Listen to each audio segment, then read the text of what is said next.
I would like to welcome Prime Minister Carney to our beautiful capital city of Iqaluit.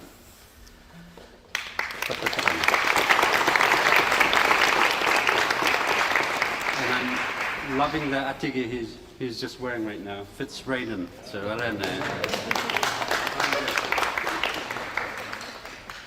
we are very honored that you could come here to our beautiful territory for your first official domestic visit. Your presence demonstrates a true commitment to strengthening Canada's Arctic sovereignty and security. I'd also like to give a warm welcome to the Chief of Defence Staff, General, as well as the Minister of National Defence, my good friend Bill. Always great to have you here. There's many friends that are here joining us today. First, Commissioner Aria, Akeeagok, Mr. Obed, President of Inuit Apelikanatami, Nunavut Incorporated, Akeeagok, Jeremy Tongalo, President of Rikatani Inuit Association, Mr. Akisu, as well as my Deputy Premier, Minister Grass, Minister John Main, as well as MLAs Ms. Brewster and Mr. Hicks.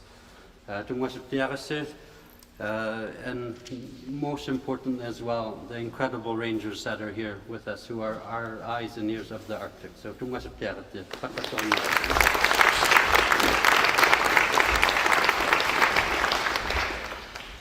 we are facing an ever-changing political landscape, and the Arctic is once again on the spotlight. As Inuit, we have endured a great deal in the name of Canadian sovereignty. Canada's national identity as an Arctic nation was built on the backs of our communities. The Arctic plays a strategic geopolitical role. We are Canada's gateway to the Northwest Passage and a key player in terms of the circumpolar world. Our geographic, linguistic, as well as the cultural connection that we do have to Greenland also uniquely positions us as an opportunity for greater diplomatic presence in the Arctic, forging closer ties with our friends in this region. The commitments to NORAD's modernization and bolstering the presence of the Canadian Armed Forces presence in the Arctic are welcome initiatives. But my focus is on strong, resilient communities. That's the foundation of Canada's Arctic sovereignty and security. To ensure that our country remains as the true, strong, north and free, we need to support the people of the Arctic. Housing is a key to healthy, resilient communities. We need to secure the security of home to pursue an education, the safety of a house to succeed in a career. The government of Nunavut has done our part. We have built 3 times more homes at half the cost through strategic partnerships with Inuit development corporations. Now, the Government of Canada is signaling its commitment towards addressing Nunavut's long-standing housing crisis. I welcome these investments into our communities. We need more homes. Access to safe and dependable power is another pillar of thriving communities. These investments towards upgrading 4 power plants across the territory will ensure that we have the energy that we need to fuel our communities. But we need to do more than repair aging power plants. We need to continue to look forward to the future. The $20 million investment into the Iqaluit hydroelectric nation-building project signals a decisive move towards clean energy and self-sufficiency for Nunavut. This nation-building project will decrease Nunavut's carbon footprint, reduce our territory's reliance on diesel, and provide Nunavut's capital with renewable energy supply. Today's announcement shows unity in Nunavut and our readiness to work in partnership with the Government of Canada to address Canada's sovereignty and security. Earlier this month, President Iqaluit and I announced our intentions to be able to collaborate on a Made in Nunavut Arctic security and sovereignty strategy. We also declared our support for Inuit-led, Inuit-driven nation-building projects that could meet the community needs while also bolstering Canada's economy and addressing Arctic security and sovereignty. Nunavut has the critical minerals the world needs, and we are ready, and we are already home to one producing green iron here in the territory. However, that's just the tip of the iceberg. The government of Nunavut, Nunavut have called on the government of Canada to back Inuit-led nation-building initiatives that could be expedited, as they have the backing of the regional Inuit associations as well as the local communities. There is certainty here in Nunavut. And unlocking Nunavut's economic potential, whether it's in critical minerals, energy, or fisheries, will not only benefit our territory, but it will also bolster the economic opportunities right across this country. This is because Nunavut relies on Canadian provinces in the south for materials, from lumber to steel to fuel. An investment in Nunavut means an investment in Alberta, Manitoba, Quebec, or Ontario. It is time to expand Canada's nation-building efforts in the north. Our vast Arctic regions and the third and longest coast can no longer be seen as vulnerable. Prime Minister, thank you for your leadership. Let's continue to work together. I hope to welcome you here again for an announcement in the near future on these exciting investments of our joint notified nation-building initiatives in the Arctic that address Canadian sovereignty and security needs while unlocking the true economic potential the North has to offer. Projects such as the Arctic Security Corridor, the Kivadla Hydro Fiber Link, or the Iqaluit Deep Sea Port. Together, we could realize the true potential of Canada's Arctic.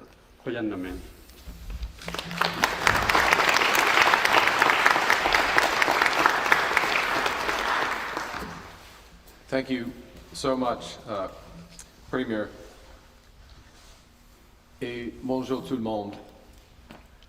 Before I begin my prepared remarks, I just think it's important to acknowledge the findings from the Prairies Green landfill in Winnipeg and express to the families of Mercedes Myran and Morgan Harris and to everyone who loved these women recognition of just how horrific it is to relive this tragedy over and over again. And I hope that this unfortunate events today begin to provide some of that closure that is needed.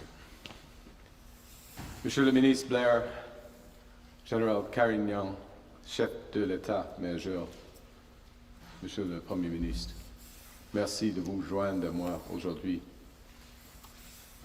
I would also actually like, if I may, to acknowledge Commissioner Akeeagok, who welcomed me and the members of the G7 here a little more than a decade ago.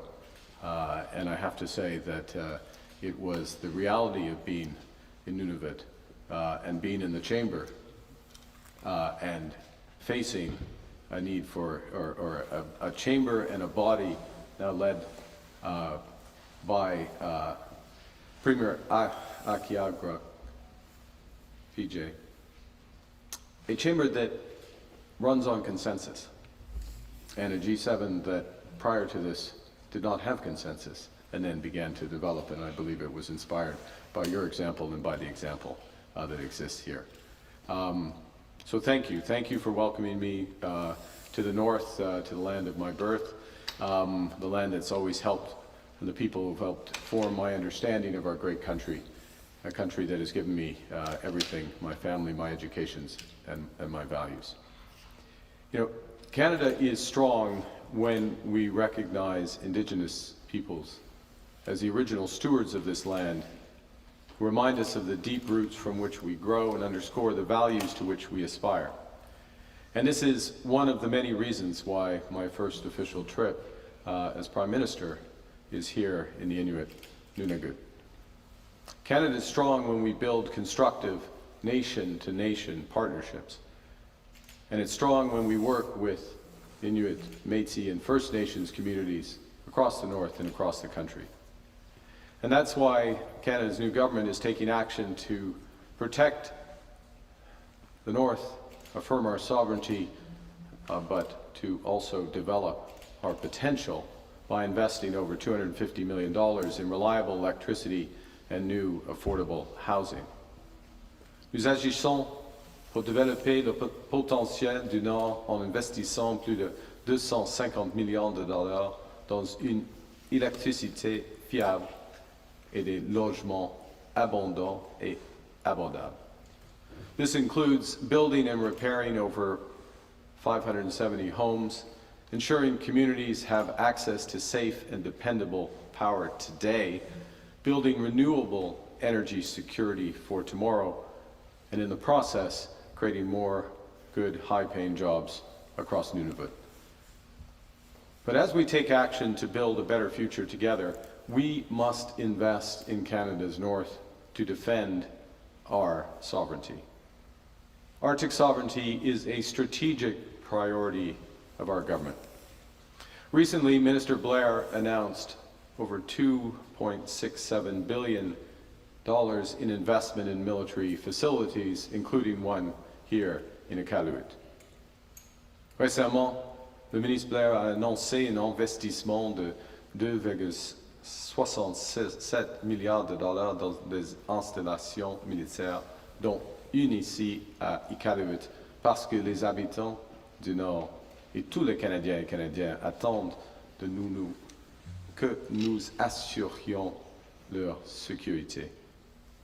La sécurité de l'Arctique est une priorité stratégique de notre gouvernement. And today I'm announcing that our government will be working with our long-standing defense and security partners, Australia, to build a new long-range, over-the-horizon military radar system. This is an investment of more than $6 billion in the most advanced and efficient radar system. The over-the-horizon radar system will enable Canada to detect and respond to both air and maritime threats over our Arctic faster and from further away. It will, most fundamentally, keep all Canadians safe. Aujourd'hui, j'annonce que mon gouvernement travaillera avec notre partenaire de longue date en matière de défense et de sécurité, l'Australie, afin d'élaborer une nouvelle technologie de radar transhorizon perfectionnée. Un investissement de plus de 6 milliards de dollars. En même temps, on renforce la présence des forces armées canadiennes pour dissuader, détecter et protéger l'Arctique et notre souveraineté. Nous allons investir près de 420 millions de dollars pour protéger notre souveraineté terrestre, aérienne et maritime, grâce à une présence accrue, soutenue et permanente dans l'Arctique. We are strengthening the presence of the Canadian Armed Forces to detect, to defend, and deter, and to defend the Arctic and our sovereignty. We're committing nearly $420 million to protect that sovereignty with forces across land, air, and sea with greater sustained and year-round presence here in the Arctic. The world is changing. Our adversaries are increasingly emboldened. International institutions and norms that have kept Canada secure are now being called into question. And the United States priorities, our ally, our United States priorities, once closely aligned with our own, are beginning to shift. Our government recognizes that while Canada must be strong in our partnerships, particularly NORAD, and today's announcement will strengthen our commitment to NORAD, well, that is true. We cannot and should not look first to others to defend our nation. Today's announcement helps accomplish both those objectives. We are masters of our own house. Nous sommes maîtres chez nous. Nous contrôlons notre propre destinée. C'est une évidence pour moi, pour mon gouvernement et pour les Canadiens et Canadiennes. Canadians in these difficult times want solutions, not slogans. They want positive action, not anger. They want consensus, not commands. They want strength, not division. Canadians want a government that will fight for them, and our government will always do that. The announcements today will strengthen Arctic security. They'll bolster our partnerships with our closest allies.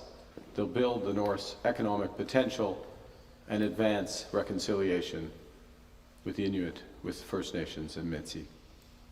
Canada is and will forever be an Arctic nation. As the Premier just said, this is the true North, strong and free. And Canada is strong, united, and sovereign. Thank you. Merci.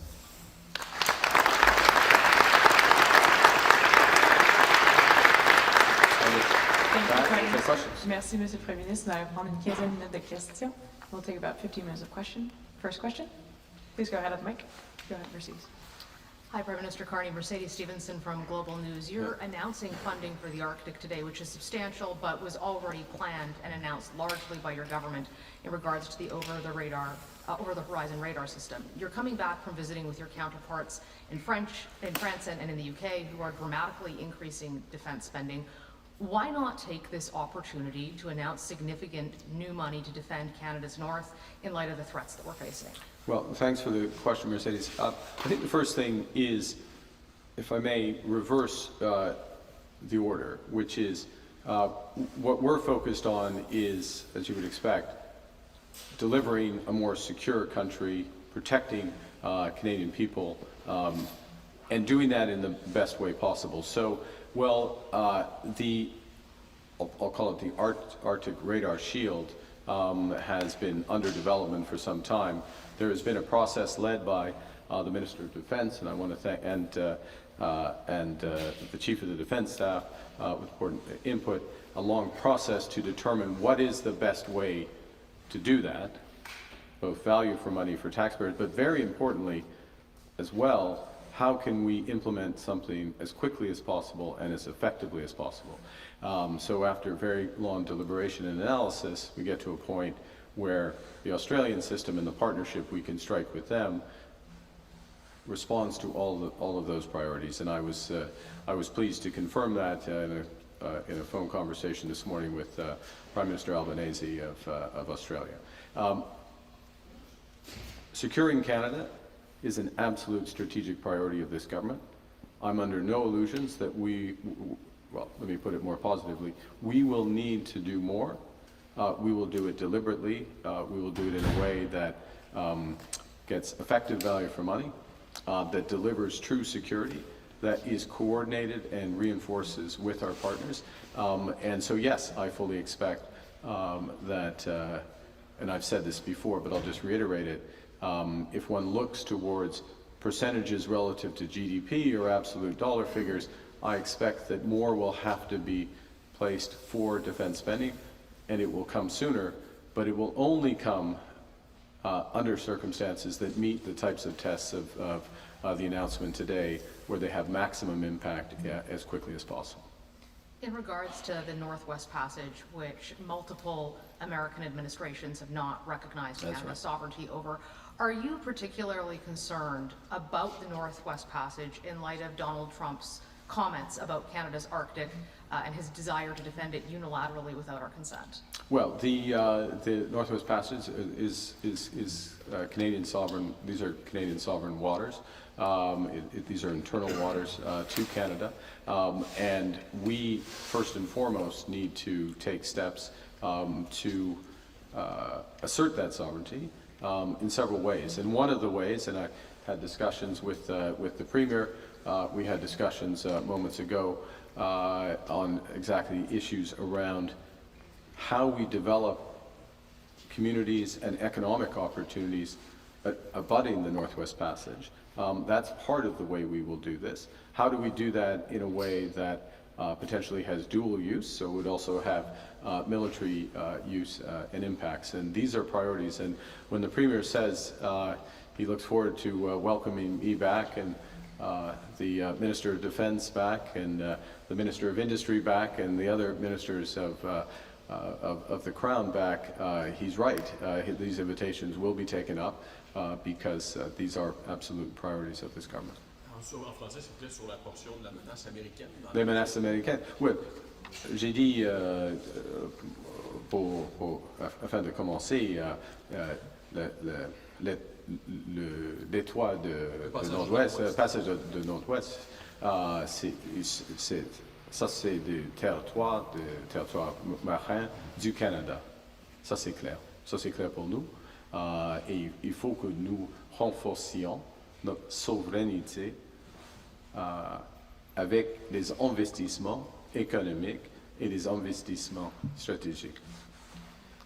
Pouvez-vous dire aux Canadiens, M. Carney, aujourd'hui, s'il y a des dossiers ou des décisions où vous allez vous récuser au cabinet en raison de vos avoirs qui sont en fiducie, comme l'a fait, par exemple, Paul Martin à l'époque? Bonne question. Ce qui est sûr, que il y a une période de temps maintenant que nous pouvons prendre des décisions positives pour le Canada. Il faut avoir un resserrement budgétaire, un resserrement opérationnel guidé ou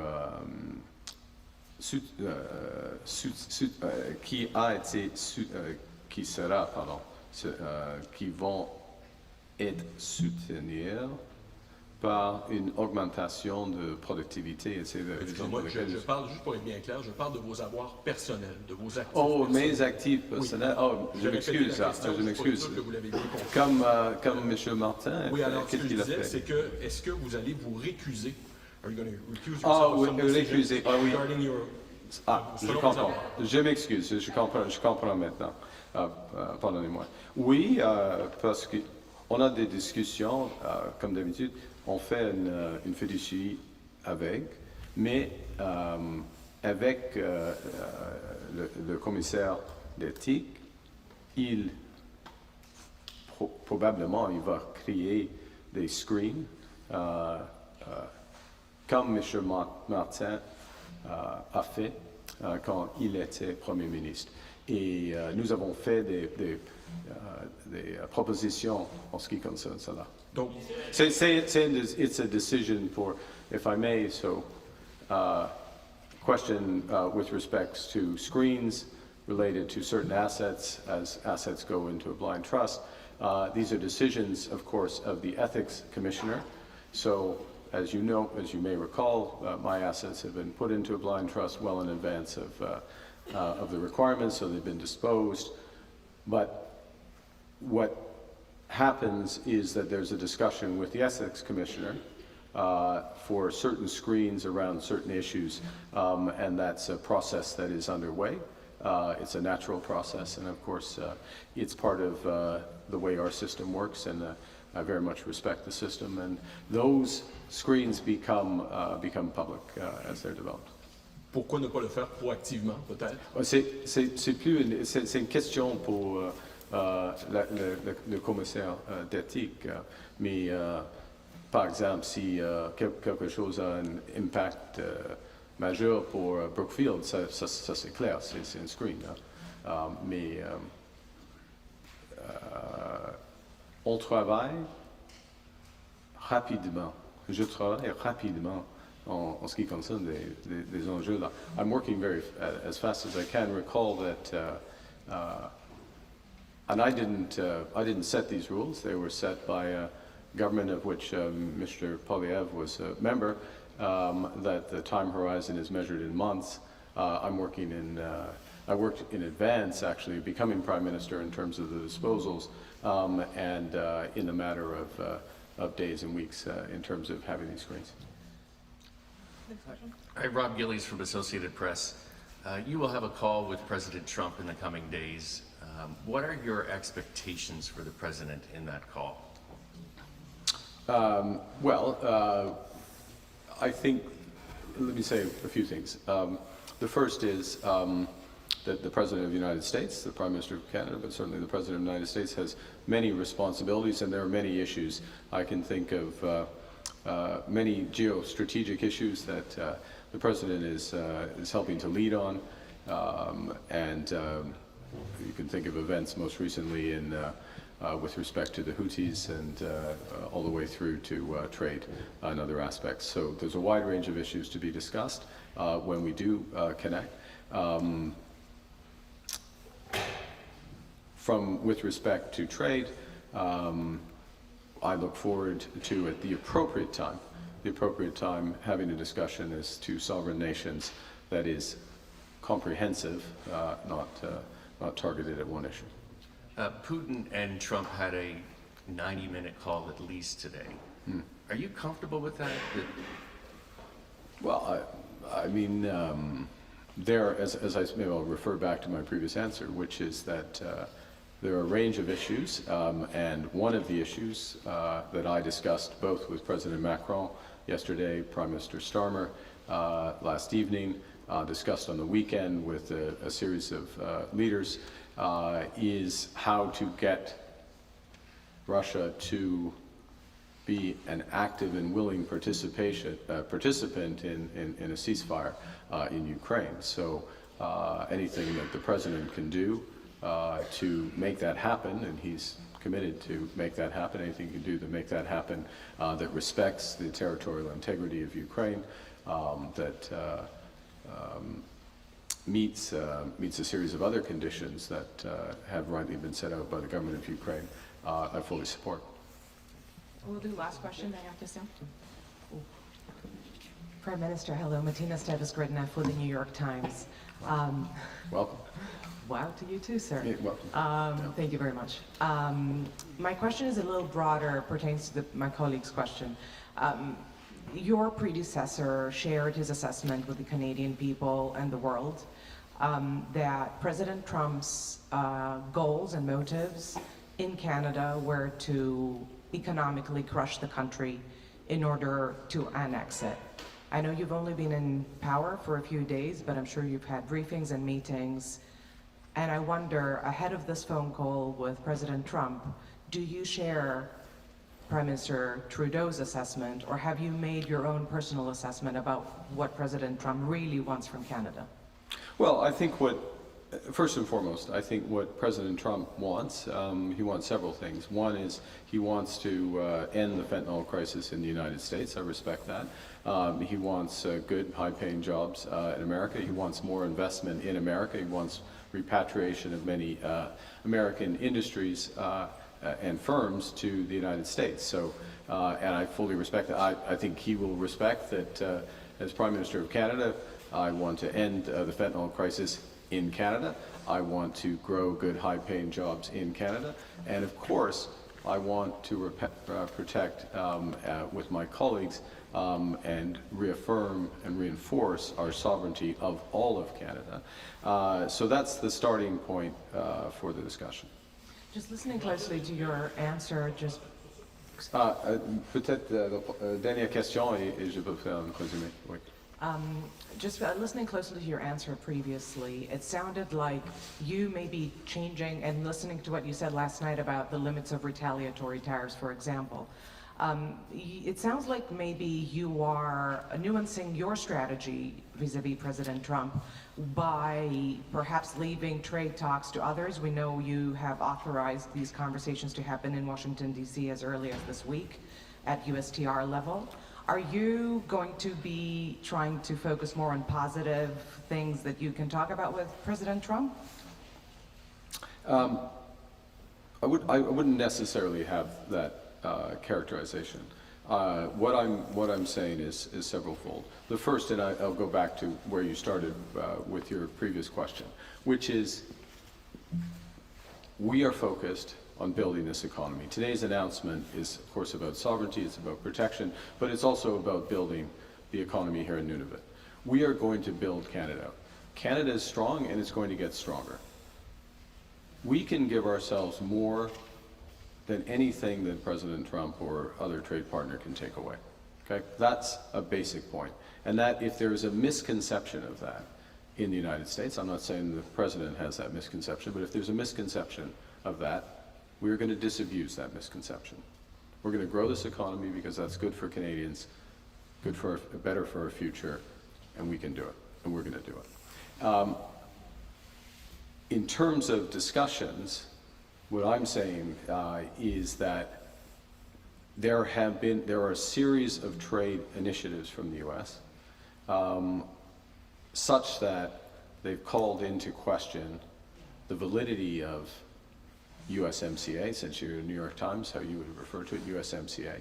And that means that we should have a broader conversation about our commercial relationship, which also involves a conversation about our security relationship with the United States. So I'm less interested in reacting to every initiative, putting on the table that we want to have that broader conversation. It won't happen overnight. There's no magic one meeting that is going to unlock things. And of course, we have regular conversations with the U.S. on a variety of issues, but the big issues around trade are going to need to be taken more comprehensively, and they will be taken from a Canadian perspective, from a position of strength. We can take time. We're going to get stronger, and these initiatives are going to weaken them. Alors, your first question, afin de faire la traduction, sorry, in order to do the translation, will you remind me on the first one again? Yeah.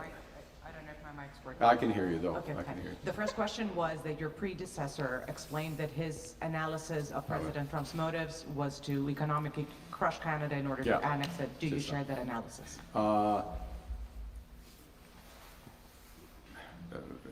Selon moi, je respecte Monsieur le Président Trump. Il a plusieurs objectifs.